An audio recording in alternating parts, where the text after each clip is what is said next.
আর কোনো সমীকরণ মেলাতে হবে না বাংলাদেশের।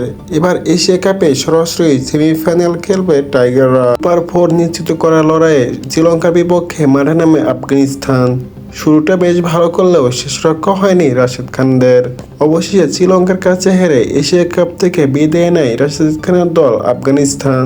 প্রথমত ব্যাটিং করে 170 রানে টার্গেট দেয় আফগানিস্তান। এত ভালো স্কোর করার পরও শেষরক্ষা হয়নি, 6 উইকেটে জয় পায় শ্রীলঙ্কা।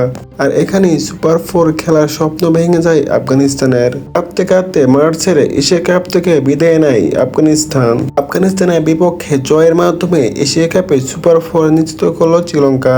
শুধু শ্রীলঙ্কায় নয়, সাথে নিয়ে গেছে বাংলাদেশকে। আজকের ম্যাচে যদি শ্রীলঙ্কা হেরে যেত তাহলে এশিয়া কাপ থেকে বাদ যেত বাংলাদেশ। শ্রীলঙ্কায় যেন এবারে এশিয়া কাপে সুপার 4 খেলার স্বপ্ন পূরণ করে দিল বাংলাদেশের। প্রিয় দর্শক, ভিডিওটি ভালো লাগলে অবশ্যই আমাদের চ্যানেলকে সাবস্ক্রাইব করে পাশে থাকবেন। ধন্যবাদ সবাইকে।